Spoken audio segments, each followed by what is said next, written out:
Hello, my name is Dr. Angela Loria, the Author Incubator, and I'm excited today to be joined by the author of Family Matters, Making the Right Financial Decision with Your Filipino Family, author Belen Grand. Thank you so much for joining me today. Thank you for having me. It's a delight. Let's talk about Family Matters. What is your book about, and who did you write it for? Well, my book is titled Family Matters, and I wrote them for the many Filipino nurses and overseas Filipino workers so that they can empower themselves to make the right financial decision with their families. The reason is because I've been there. I helped for 25 years, and a lot of times things sometimes unravel in the families. There's family politics sometimes, or you could have a medical condition that you just cannot help the families anymore back home, and things becomes complicated.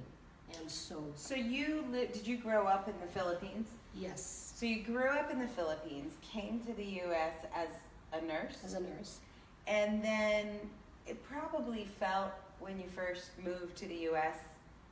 easy or fun or expected to send money back home? yes, that's a part of our culture. You know, we all help each other. My brother, my sisters, they all, help everybody. So we help nephews, nieces, grandchildren. But then later on, things change in your financial situation that you may not just be able to continue doing that. So one day you just make a phone call and you say, "Hey, I'm not going to send money anymore. This is not the Filipino way. We can't just call up and be like, hey, sorry, check's not coming anymore." No, that's not possible because you'll be ostracized with the family. Or sometimes you feel like it's partly ourselves also, that we feel like they just can't live without our help. Right. And really, it isn't true. They can really empower themselves, and we can empower ourselves to help them be financially independent. But that's one of the issues. We need to be able to teach them how to be more financially independent back home, as well as how we can be more self-aware.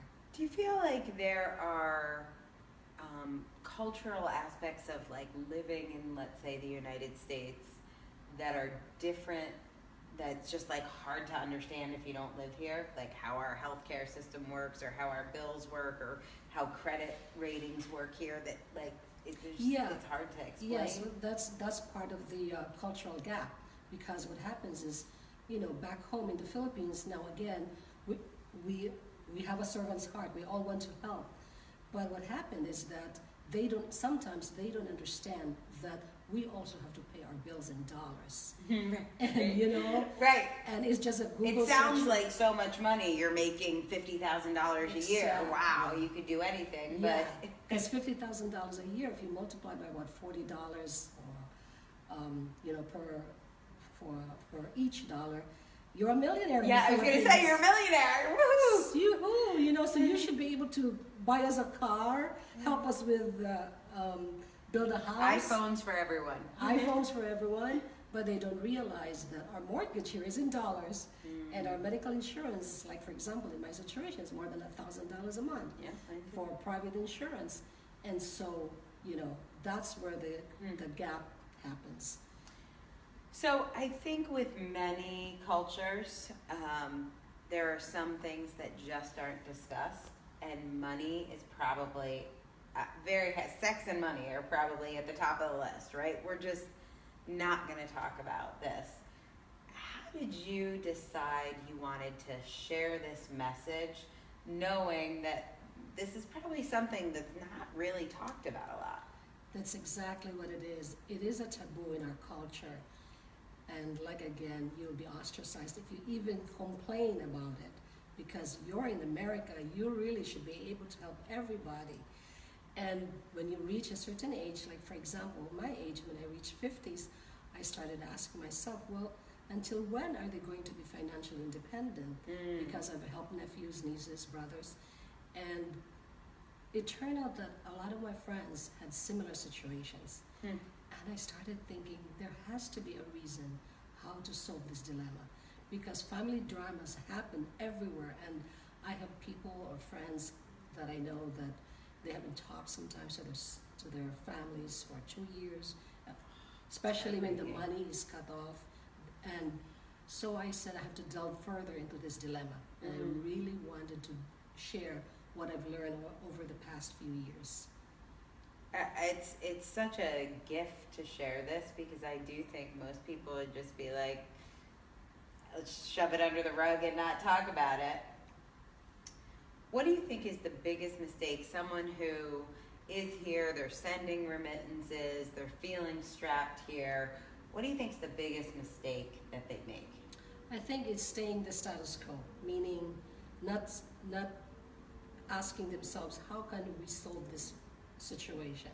Because most of the nurses that I know, all they would do is, well, I can just make another extra $500 or work overtime.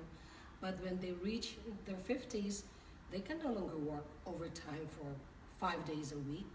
You know, your body just can't do that.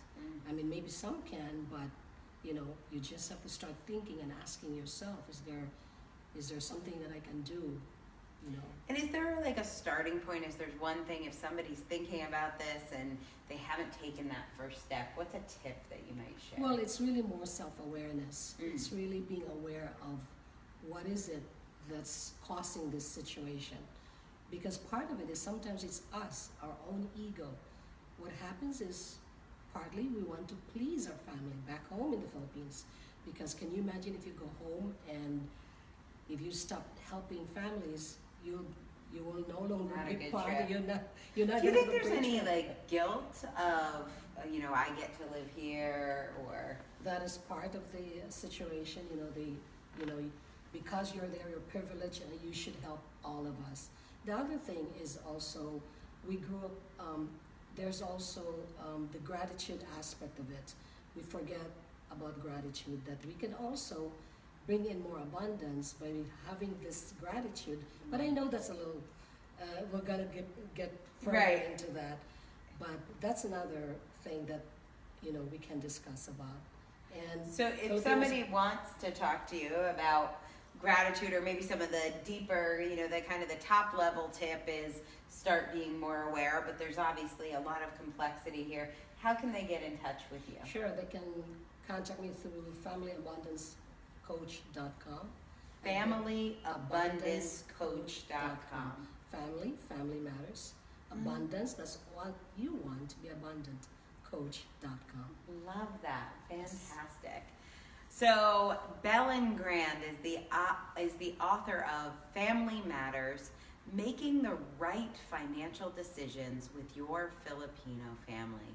Such an important message. If you know someone who lives outside of their country and deals with pressures from a family that's remote to send money home and really wants to preserve that relationship but do the right thing for themselves and their family back home, this is such a valuable and rare resource. Family Matters by Belen Grand. You can get it from Amazon, and you can check out her website at familyabundancecoach.com. Yeah, and actually, to help, because there's thousands of Filipino nurses and overseas Filipino workers all over the world. So, I can give it to them for free, and that's really to help everybody, because that is really one of my main purposes, so that this can also open a dialogue in the families. Love it. So they get that at the website? Yes. Terrific. Well, thank you so much for that amazing gift and for being our guest today. Amazing.